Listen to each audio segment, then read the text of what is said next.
ang Ginoo. Apang kita nga tao kung gusto natin magsilid nga masimba lang ako to kay ti wara man to ti bawal, okay to tanan.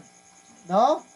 Okay to tanan. No, the church mga kauturan gintuga ini sang Ginoo parang matadlong ang aton nga naandan nga mga batasan nga abi natin insakto.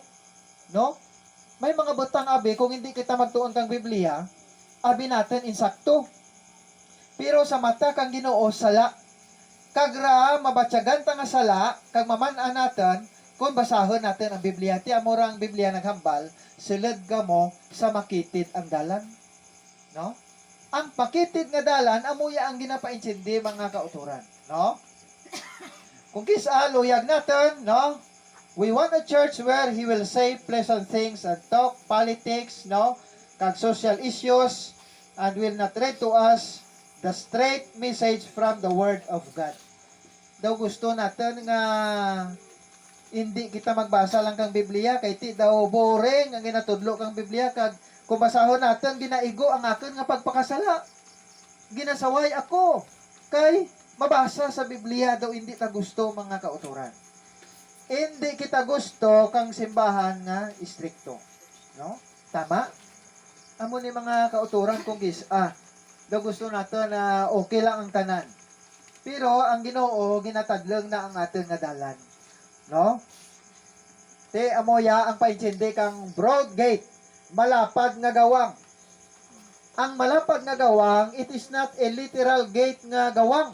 Nagapaintindi na nga amoya. No? Ang broad gate, no, nagapaintindi, tama ini ka inviting. Tama ini ka nami mo tan-awon sa imong pamatsyag. No? Offering plenty of room for those who would follow the cultural and pious norm of the religious leaders. The terms wide and broad are what? Special. May space ang iya nga ginapaintindi, but they also evoke a sense of ease and comfort. Ang malapad gali nga dalan nga ginsulat sa Matthew 7:13, nagapaintindi na kang ginatawag is and comfort daw nami tawhay duro kamo mga kauturan. Tandaan natin hindi tanan nga duro o kung hindi tanan nga okay kay ginahimo kang iban insakto sa pananawan kang atin nga Ginoo. Okay, amora mga kauturan. Kay ang broad gate ngaya, no, kung atin nga tan-awon, one can enter and travel comfortably and unmolested on this roomy road. However, the comfort is deceiving because it ends in destruction mga kauturan. Such as, no, kung aton niya nga tan-awon, no, it is an illustration of this. Illustration ini. Ini nga botilya, din ka mo gabuol kang tubig. Di ba gusto ta limpyo ra nga tubig? Sang una nga mga panahon, kung di lang gabuol sa bomba, sa mga tuburan, kadya, laka rin lang.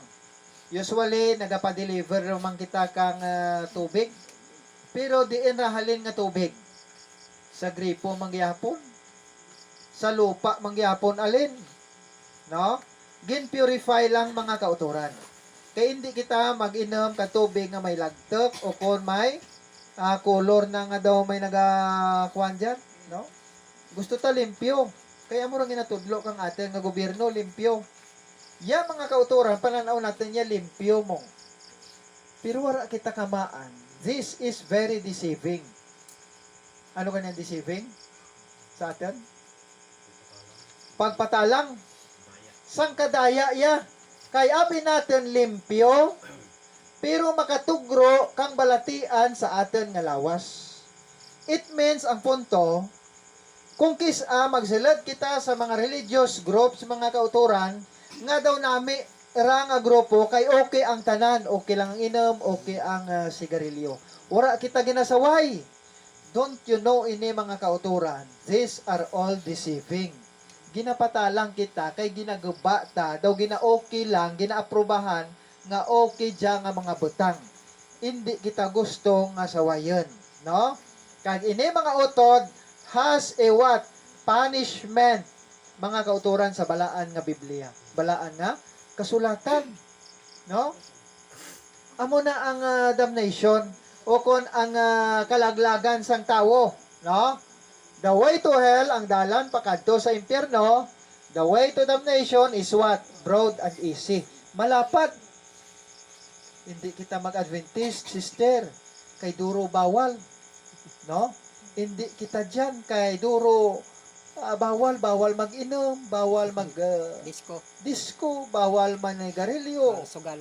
Pero abi niyo mga kauturan, amura ang tudlo kang Biblia kay ang wala bawal, di nagapakadto, malapad nga dalan. If you do not want to make any sacrifice, kung gisa may sacrifice gid kita nga himuon. Amen. No? Ano ra nga sacrifice ang ginapaintindi? Maluhod kita pakadto sa simbahan? No. Ang sacrifices i-give up natin, duraon natin ang mga butang nga makapasubo sa aton na Ginoo. Amura ang ginapaintindi. No? Abi naton, okay ra nga butang pero sang nabasahan, o kung nabatian natin, natun-an natin ang balaan nga kasulatan nga nagatudlo nga buket mayadra, kinahanglan ta duraon bisan luyag pa kang atin na kaugalingon. Sundon ta ang anakang Ginoo. If you do not want to give anything up, you can find a church that will let you do anything. They've even got homosexual churches now. May mga simbahan gani kaya nga ginakasal ang mga homosexual. Naintindihan natin ang homosexual? Laki, pareho sa laki, ginakasal. Diin, dito pagin sa silid kang simbahan, tagra nga butang makapasubo gidna sa Ginoo. Babae sa lalaki, o babae sa babae, mga kauturan, ginakasal, ginaaprobahan kang manugwali, mga utod, hindi ratugot sa Ginoo. No? Tandaan natin, ginatadlang kita kang Ginoo. Hindi tanan nga, hay, giuso, okay sa Ginoo, hindi, no? So, amo ni, the sad truth is that there are many who do not want victory. Kung isa daw hindi natin gusto ng kadaugan. They want to continue in their sin. They want compromise. They want to carry on the way they always were, as long as their names are on the rolls of a church. Bastang importante ang akin nga ngaran, rog turon sa simbahan. Hindi mga utod. Kinahanglan ang atin nga pag-alagad sa Ginoo, tadlengan natin. No? Amat-amat tadlengan natin sa bulig sang Ginoo. Amen. But ladies and gentlemen, such people are what? Lost in church. No? Dura sa simbahan. They might as well not be there. No? Hindi sanda makitaan dyan mga kauturan. Yang rason, manaw nagakatura sa simbahan, amuya, it is because of the influence of other people. Nagapamati sa ibang nga tao, nga mas tumanon pananda ang ibang nga tao kaysa sa pagtuon sa balaan nga kasulatan. We see lots of people using various substances. They see their parents and other adults what? Drinking alcohol. No? Lingin ti ginasunod, ginahagad sang iban, gasunod man. Hindi kita mukara. No, ginatadlang bay natin ang atin nga kaugalingon sa bulig ng Ginoo. Smoking, no?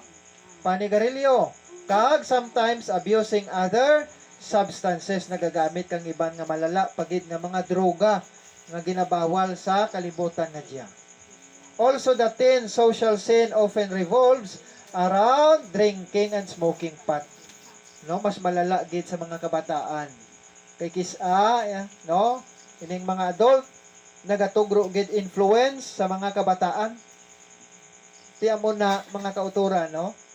Makambal kita nami ay haning 70 Adventist. Yes, it is because amo ni nga iglesia mga kauturan ang nagasunod nga hambal kang Ginoo makitid nga dalan. Kaya makitid nga dalan duro restrictions. Ang wala restrictions amurang malapad. Ti okay lang tanan mo himuon. Okay lang. Hindi pwede. Kag sometimes friends urge one another to try what? Drink, smoke, something, but it's just as common for teens to start using substance because it's readily available and they see all their friends enjoying it. kita man andang mga imaw mo. Di okay man lang ganito si Tampulano.